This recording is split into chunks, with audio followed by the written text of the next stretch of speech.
Good morning and welcome to SI Banters. My name is Titi Ajayi, and today we have something very exciting that we'd like to share with you. And of course, I have wonderful people on set with me today. And to my right hand, I have Mr. Machif Ayuba Malu.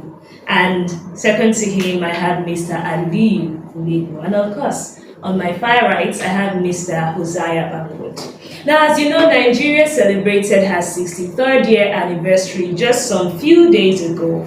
And today we are sharing because, of course, there's a lot of questions in the hearts of millions of Nigerians wanting to know what have we achieved as a country? Is it a cause to celebrate or is it a cause to lament and cry? So we want to know, how has Nigeria fared for 63 years after independence? And today's aim, we are looking at specifically answering three questions. Number one, the economic reforms, the support for vulnerable households, and of course our government's efforts to assist small and medium-scale enterprises. So my first question will be going to Mr. Uzziah Bangwood. Please tell us, considering the speech that the president made at the independence anniversary, how do you think the economy has fared with the fuel subsidy? And how does it affect the Nigerian who is not employed by the federal government, knowing that the president promised a 35,000 naira increments as a 6 month buffer for federal government staff? What happens to those who are not employed by the federal government? One thing is constant with leadership in this country, and that constant is speeches and promises. You would see that over the years, our government have been very good in making promises. They have been very good in even creating policies. But how effective those policies are implemented has been the question from independence till now. When you look at the economic landscape of Nigeria and you also look at the different poverty interventions right from 1962 till about 1996, Nigeria had about 16 different poverty alleviation programs. Wonderful. 16 different ones. With the coming of President Olusegun Obasanjo in 1999, he added another one, which is Poverty Alleviation Program, PAP. And because of the ineffectiveness of the previous programs, they had to create a Poverty Alleviation Development Committee to create policies and synergies amongst all the previous ones. And you could see that from that time till now, there has been gross ineffectiveness because as much as our economy is growing, our economy is one of the fastest growing economy in the world with about 7.4% growth. But yet, poverty is increasing, and that is why the UN said Nigeria is a paradox country. While we are growing economically, poverty is also increasing, So you look at it and realize that what Mr. President is trying to do, even with the subsidy removal palliative, those are handouts. Those are not poverty alleviation programs. Because when you dedicate money when you dedicate money in feeding people, you are not bringing them out of poverty.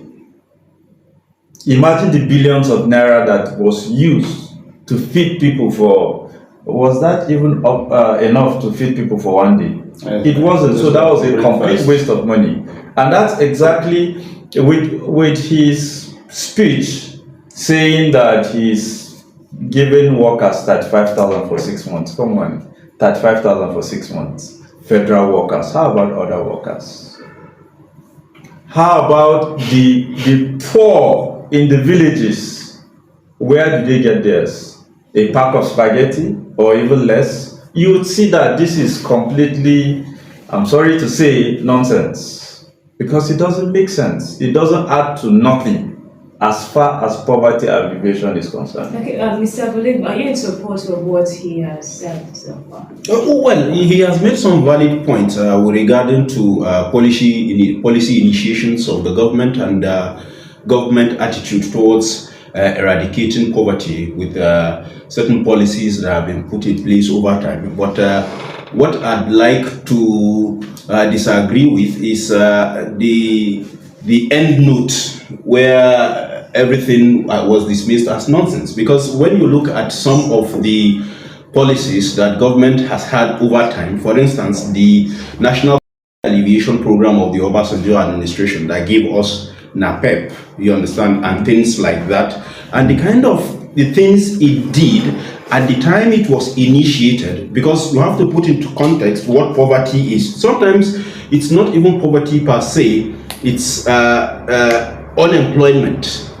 for unskilled people. And so when you look at maybe, for instance, people whom by our education, and I always say this, the mere fact that we're educated, we are graduates, we hold degrees, makes us potential members of the middle class. And by effect, those who have not had the opportunity of education are also limited by the kind of opportunities they would have. And because of that lack of knowledge, you will see the kind of places they engage in for opportunities. For instance, they are doing Mirua, they are doing Okada, they are doing Keke riders. Sure. Now, for such people, the mere fact that some of what government has done over time in that area, that informal sector of the economy, and how much that sector contributes. Let me give you an example with Okada riders, for instance. And all of us here, you understand, either at one time or at even now, patronize that particular sector. Imagine for your life one day, or the Keke NAPEP, which is particularly tied to one of the poverty alleviation programs, that particular industry is removed. And tell me what the impact would be on the economy. You understand? The overall logistics of how we run our small businesses, or even how we commute, or how we do many other transactions that depend on this. Go to mega cities like Kano, for instance, and remove Keke NAPEP and see if economics there would not crash. Now, that's the reason why I would not discard everything as nonsense, or as not being ineffective. But could we have done better? Yes, I agree that with this policy, some of these poverty alleviation programs, we could have done better with that. But coming back to the president's speech, at the 63rd independence anniversary, look, 63 years in the life of an individual is a very long time. But 63 years in the life of a country is a very short time. And we have to understand where we are coming from, because even the story, the history of our colonial experience has been sugar-coated in a way that we do not appreciate how much exploitation, how much disservice colonialism did to us. Because it is always presented from the perspective of what, almost let's say, what we gained from it. You understand? So when you put that in context, and even look at the manner, the nature of Nigeria's colonialism, North and the South were colonized differently, then later brought together, you understand, and a nation set up in a manner that inhibits growth and development. And it's not only Nigeria. You have to go to legacy, the British colonial legacy territories, like India, for instance, and what became of it, whether it was Pakistan or Bangladesh, you understand, or even India as it is presently constituted, or you go to South Africa, or you go to Zimbabwe, you understand, or you go to even Ghana here, or Sudan, or Egypt. Look at all of these places I have mentioned to you, or even Kenya, and see which one, or Uganda, which one is not in a similar problem, developmental problem, whether social problems or political problems, issue of cohesion within themselves. So it's the divide and rule situation that we often underplay, and they tell us that 63 years is a long time, that we cannot continue to blame the colonialists and all that. Yes, I agree.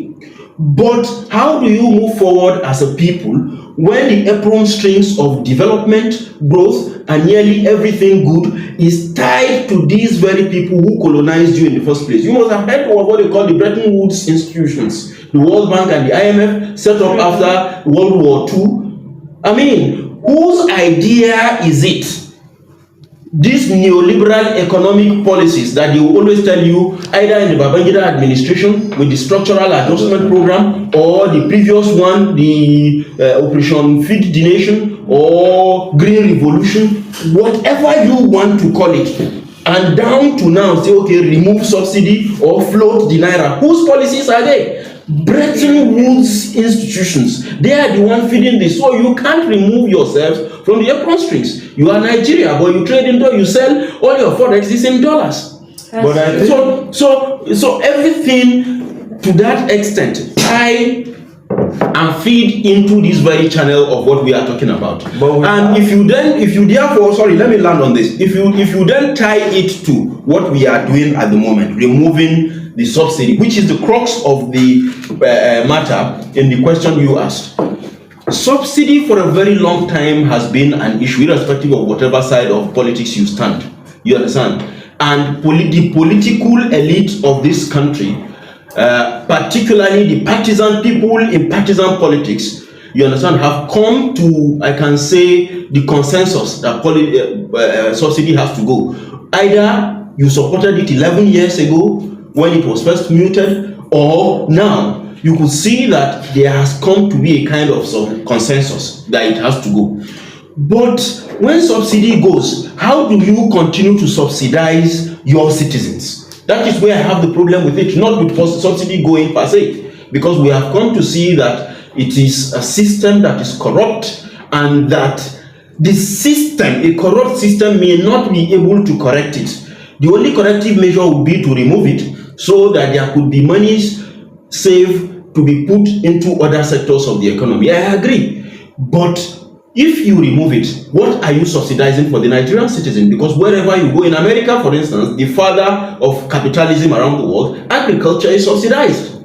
In other parts of the world, government subsidize 1, 2, 3, or 4 or more areas of the economy for its citizens. So you cannot therefore remove subsidy, remove and introduce tuition in schools, and be talking of already the power sector has been privatized or partly privatized, which means effectively removing subsidy. That is what it is. So where exactly? Fertilizers are very expensive to buy, let alone other farm implements. You are not subsidizing agriculture. By effect, that is what it means. So if you remove subsidy there, put subsidy in another place. If you don't do that, 35,000 that you increase for government workers may not be able to solve even the inflation like we have seen that would arise out of such policies. But then again, we have to understand the fact that Nigeria is a country of over 200 million people. Yes. And government cannot employ everybody. And the people government has employed is the people government will be responsible to. So when it comes to pay rise in that manner,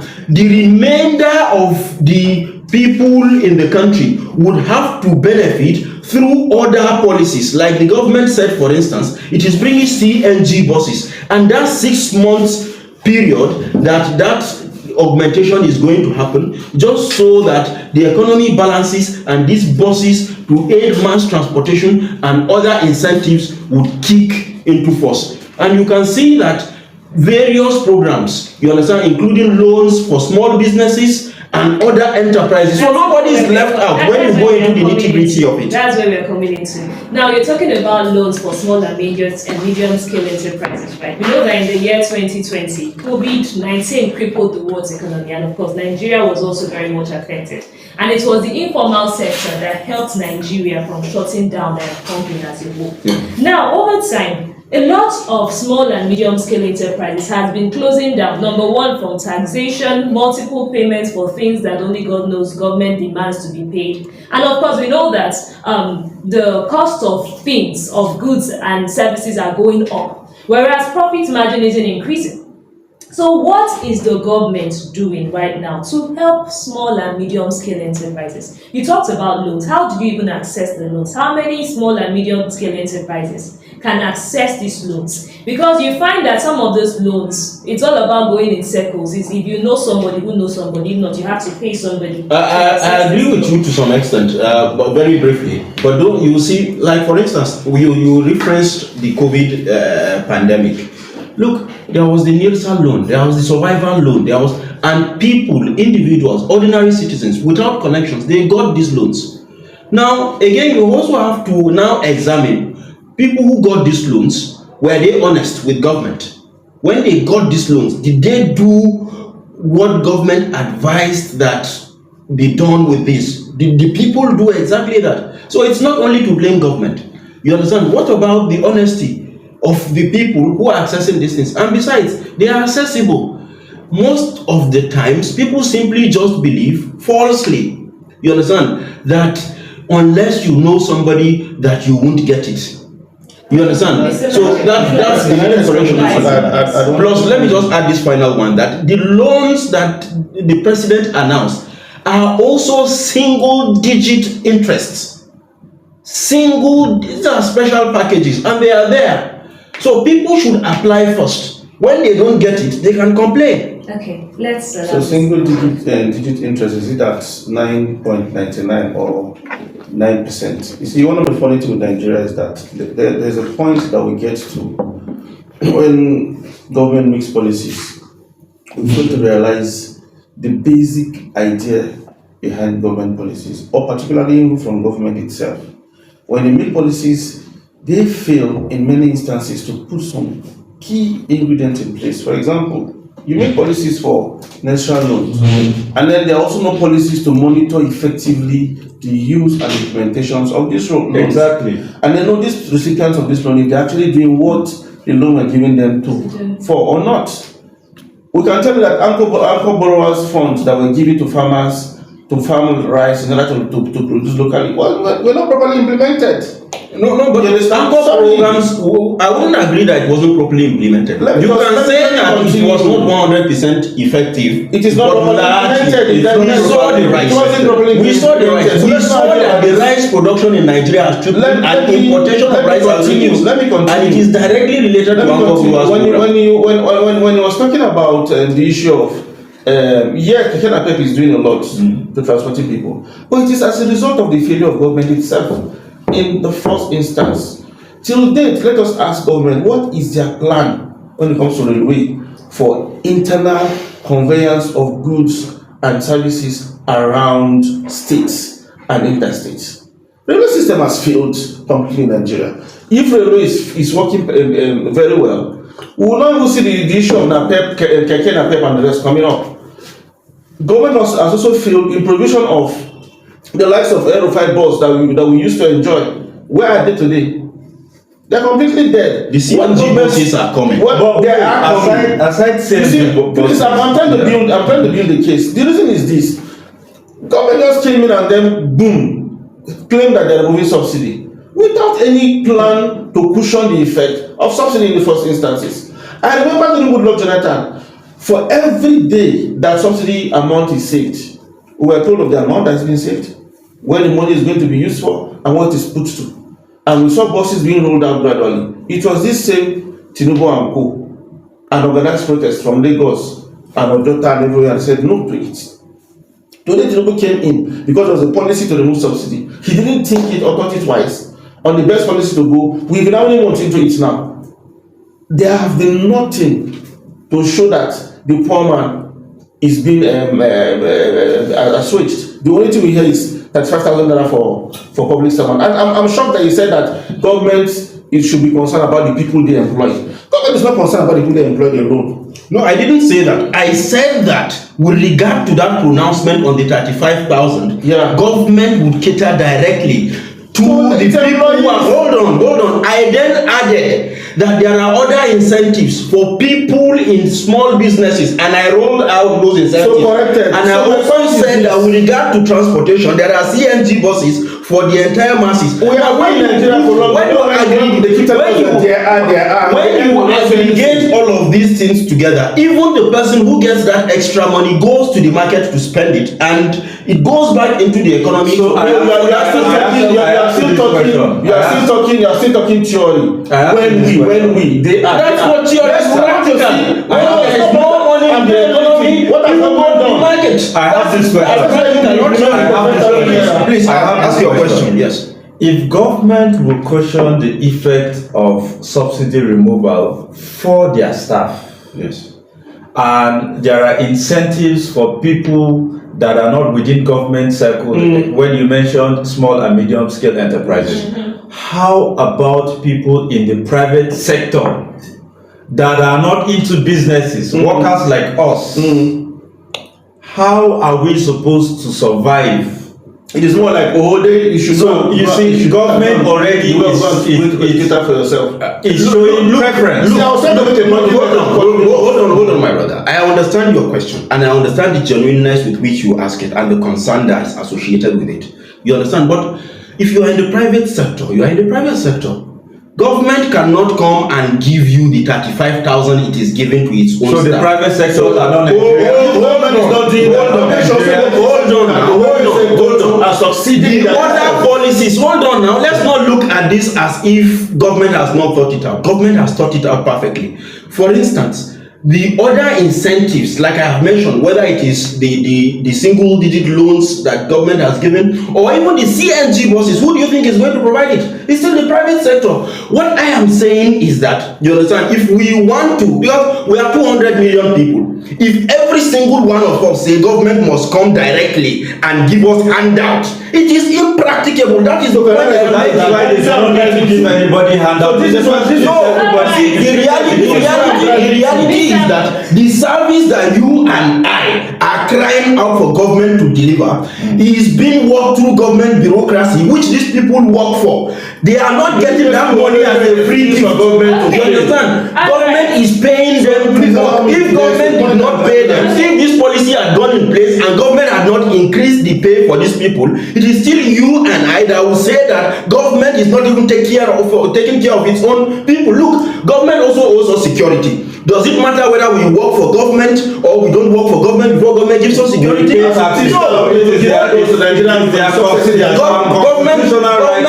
Government would build road. The road government builds, it didn't say that only government workers will use it. Government will provide electricity. It didn't say that only government workers. So all of this, the entire economy, you can't look at it. In isolation, because the monies that will be saved from subsidy removal will be reinvested into all of these other sectors of the economy. And none of you have allowed me to make my case. Make your case. My case is this. No, you make your case. But don't go back to revise and juxtapose between Jonathan subsidy removal and Tinubu's subsidy removal. Because the case, you should know. Let's set it right. Because when you go back to the 2010 or 2011 subsidy removal at the time, the circumstances are different. But you're building a case, because at that time, oil was selling at an all-time high.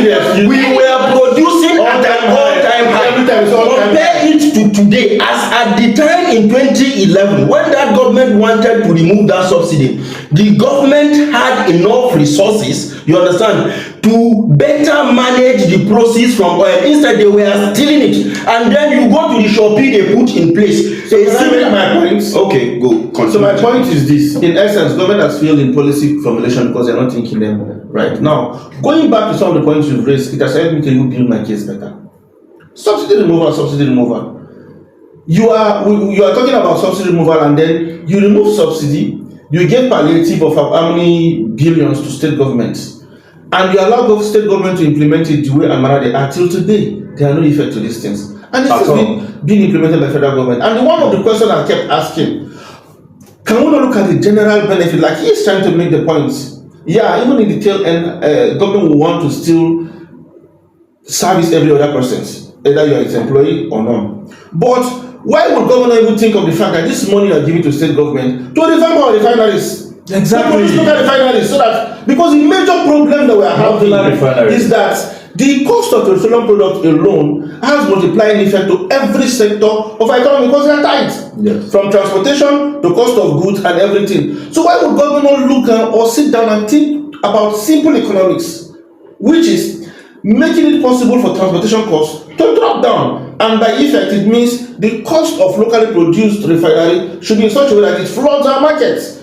Let modular refineries be engaged. Yeah. Empower young entrepreneurs, small scale businesses, or even let state government use that particular so-called palliative amount to build infrastructure or build state-owned modulars and be providing them with crude to refine for the state consumption and see if they don't lead to the reduction of this thing. But because the kind of government you are running is elitist, when the government was coming in and they were talking about removing subsidy, their mindset was for Dangote's refinery, which has not gone to completion in such a way that it will start producing the oil that we need for local consumption. Sure. So why not allow modular refineries to grow? Why waste this amount of money in the name of palliatives? How? And then these people go and take it and look at their political cronies How? and give them, as at the other time, as at the last count, some people have been arrested for even hoarding these palliatives. And we keep doing this thing time and over. Again, during COVID, we saw how people were hungry and they went into various warehouses and they were destroying them with big palliatives. Government hoarded them. Yeah. And you're still repeating the same thing. So what are we trying to do? Like I have said, you understand. Look, I agree with some part of what you said, particularly relating to local production. Yeah. You understand? And I agree that that's where we should go. But you see, when we make these things, you understand, like I said, we have to always put whatever point we make in context. You understand, much as we are emotional about them. For instance, local production. You don't build refineries. I mean, subsidy has just been removed in the past 4 months. Mm-hmm. You don't build a refinery in 4 months. Even if hold on. Even if that's we are talking local production. So Dangote's refinery has been in the making since when? About 5 years. About 5 years. You understand? Yeah. And we have not arrived there. Yeah. It's let me say medium term. You understand? Project. Now there are also talks about the Buhari refinery. But when you talk about modular refinery, one of the things the Buhari administration did was modular refineries as well. Where are they? Hold on. You understand? Point I am making is the mere fact that the question you have asked, where are they? You understand? To begin to tell you that if you don't know where they are, you understand, and I may not be able to mention them by name. Then there's no need to mention that. Hold on. They are there. And mention them and point to them. There's no need. No, it doesn't matter. The mere fact that you cannot see this morning, but Senator Ned Nwoko was on AIT, and the point he was raising is for these same modulars because of the environmental degradation and the rest that is causing as how people are now stealing crude oil and causing environmental degradation. Because he's the Senate committee chairperson on environment, and it extends to the issue of abuse and stealing of crude oils. So the point is this: he said modulars should be allowed to grow in the country. So if Buhari, like you're saying now, had implemented modular strategy, why are we still saying it today from the senator? And I'm saying so the point is this: they had not done anything on modular. I've watched where government will go to the creeks and destroy this local entrepreneurs. Those are not modular refineries. Those are not modular refineries. Listen to my point. We have seen where government will go and take criminals and convert them to become state tool for the growth of the country or the state.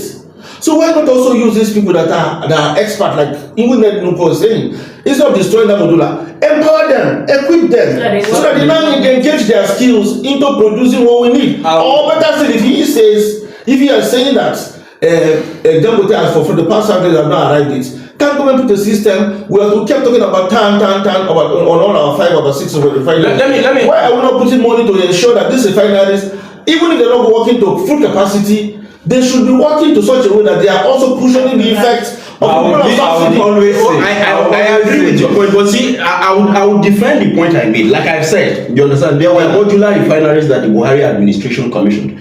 I didn't say that. I said that from a position of knowledge. You understand? And I have just checked it. One of it is the Walter Smith refinery. But the point I am talking about is, when you say modular refineries, you have to understand the fact that modular refineries cannot even carry Nigeria. We cannot depend on them. But they can cushion. That's the hold on.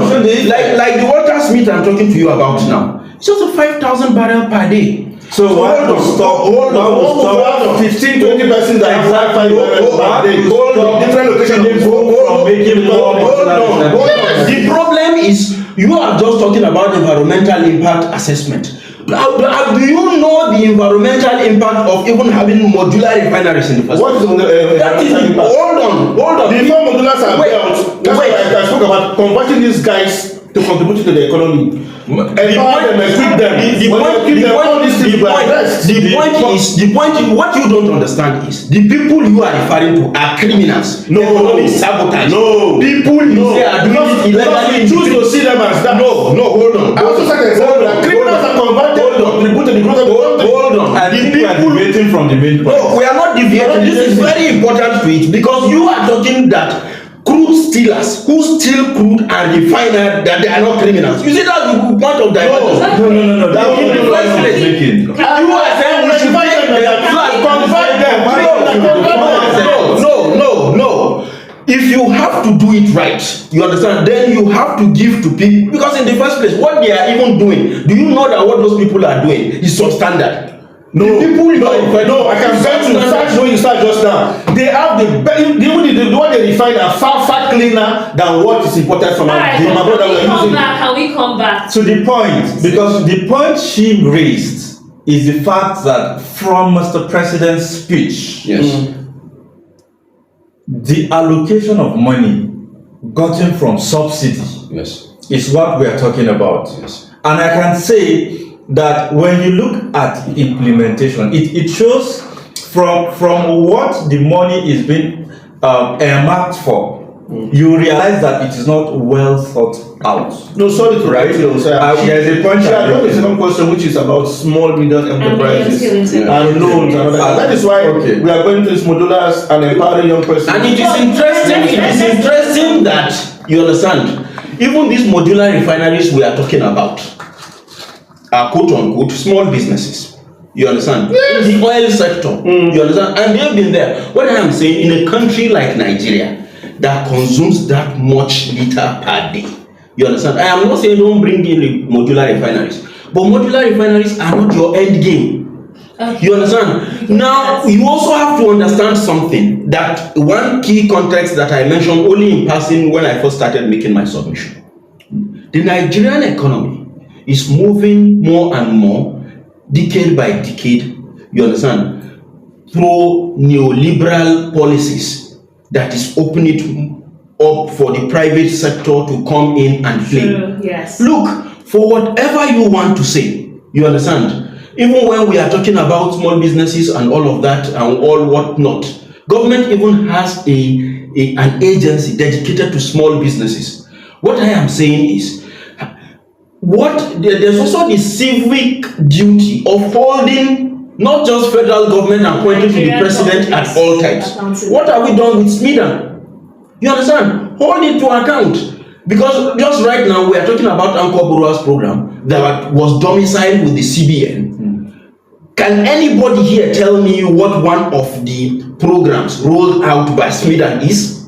Because we've not been paying attention. We haven't been paying attention to you understand? Point I am saying is, you understand, because this is democracy, you have to hold people to account and demand for accountability and transparency. Yes. A lot of the time, the attention is on the president. Oh, president is responsible for federal government workers. He is also responsible for the entire country. You understand? But what I am saying is, since the question you ask is labor related. It's labor related. It's specific to that extent, and that's why I'm saying that he's responsible to those federal government workers because it's labor related. That direction. I don't agree with that term. You may not agree, but that is how it is. Government will not. Government will not come directly beyond just federal workers. Hold on. Yes, the concern goes beyond that. So what the president should concern only. But that's not what I have said. That's not what I have said. No, I am not emphasizing that. I am clarifying the point. The people who, because she said that government has given federal government workers. What about states? What about the other people? She said workers. That's what she said. Point I am insisting on is that federal government will not carry money and come and say, Mr. Machif of SI, take, I am giving you and augmenting your pay. Government would not do that. But Buhari did not do that. Buhari did not come to you and say, Mr. Isaiah, take. What he did was Nielsen. Exactly. This government has done exactly the same thing and told you that there are free interest, there are single digit, I think about 7% interest loans out there for people to access who are into various kinds of things. So it is even wrong to say that government did not consider other people. You understand? No, but when you are talking about no, it's not. It's not wrong. I wouldn't say it's wrong for you to. I wouldn't say it's wrong that government should. What point did you make? I said it is even wrong. I didn't say she. You see, you have to interpret me very well. I didn't say she. I said it is even wrong to say that it. I didn't say she, which means that it's a broad generalization of people to say that government did not consider other people. It is wrong. No. Because exactly. That's the point I am making. Okay, let me give you an example. Government says that if you run a small business, you understand, part of the policy it has put in place for you is that, you understand, following certain criteria, of course, which has to be because you are condemning government that it doesn't do this, it doesn't do that. There have to be checks. You understand? Now, you apply for its loans, you understand, at a 7% interest rate. You understand? That applies across board for everybody. That's one. I have a question. Yes. Hold on. Even the policy of palliatives across states that you dismiss, you understand, in the manner you did, is one of such. Hold on. These are truths. They are setting us in the face. Let me explain my point. If you keep interjecting me, you are not making to be fair. No, there's no emotion. That's the way I hold on. So you see, that's the point I'm making. For instance, government gives 5 billion for each state. Yeah. Let's face it. You understand? What is 5 billion to an entire state? You get the point. But that's the point I am making. It's the same thing like I was saying with regarding to the 35,000 increment government made. You see, when government gives, and you look, don't forget that these states are bigger. These states are bigger than each other. Yeah. Some states are 15 million people. Yeah. Some claim they are 20 million people. Yeah. And you give 5,000 across board. You already see, by any reasoning you want to look at it, you see that it's tokenism already. You get the point. But what I am saying is, even 5 billion in a state that has 7 million people, for instance, where you know that there will be faithful implementation and say, okay, you are going to the vulnerable people, for instance. You understand? And not in the corruption that exists in the system. And I don't think anybody or any one of us will disagree that there is corruption. So we all know there is corruption. You understand? Now that is where the problem is. But you also have to understand the politics, that this is not just governance, there's also politics involved. Now you're coming home. You're coming home. No, hold on. That's my point exactly. The problem is it is you people that have not been home from day one. No.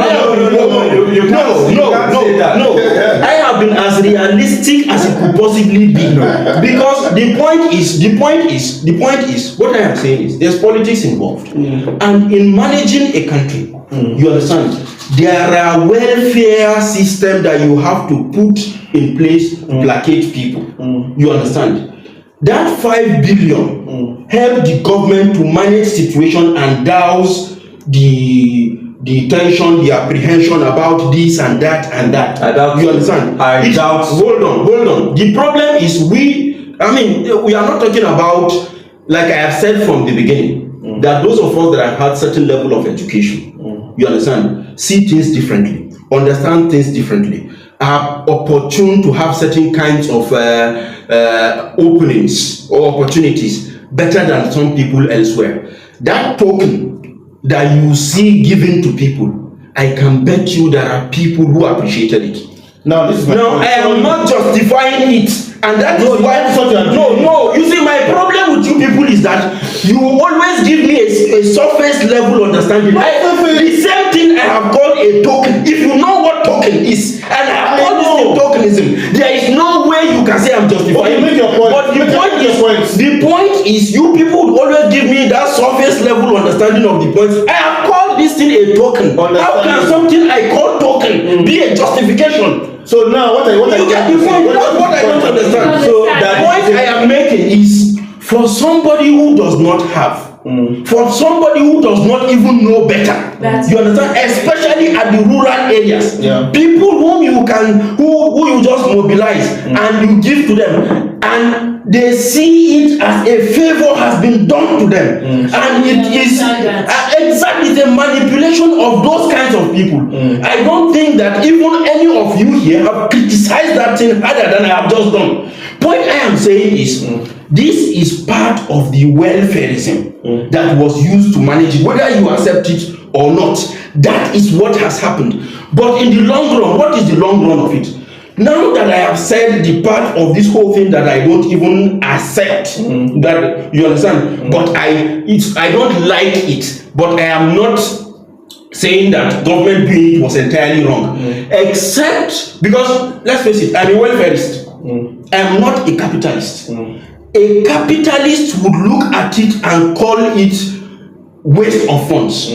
I believe that there are people in the society that deserve government support actively. But let's look the at vulnerable people. You understand? Now that's the point I am making. The point is, I'm saying, don't understand me in isolation to the point that you want to agree with. I have said it from the beginning that we all know there's a corruption in the system, and I also put it into relativity, the various sizes of the various states. Lagos claims it is 20 million people. Bayelsa is about 2 million people. They both get 5 billion. But the interesting thing is that you'll be shocked that probably the vulnerable people in Lagos may even enjoy that 5 billion better than a smaller state because of sheer corruption that is in the system. And I agree with it. But let me tell you, unless that is done, you cannot. And you were talking about elite. Initially, we were talking about elite. Let me tell you, politicking and governance, or even business, is an entire business of the elite. They use it to massage themselves and please themselves. That is what happens largely in politics, or even in business, or in governance itself. And that was what happened with the distribution of that. How many of governors from that state are abroad as we speak at the moment? From the various states, they are abroad as we speak at the moment. You get the point? What I am saying is, even the cost of governance, when you go deep into things, there are obvious things you are not saying. This government, you understand, that has just come in. Here is a government that has that nominated, I don't know how many has been sworn in, 48 ministers. None of you have even made reference to it before you say that whatever. Because the question was not raised. The point, no, it ties into everything at the end of the day. I am not saying we cannot run without the ministers. What I am saying is that, you understand, it is too large. If the constitution has made it that each state must produce, then give us 36. If you want to include the FCT, give us 37. You get the point. That's the point I am making. But you could see the role politics is playing in even bringing people who will deliver governance on board for you. And that's why it's a total package.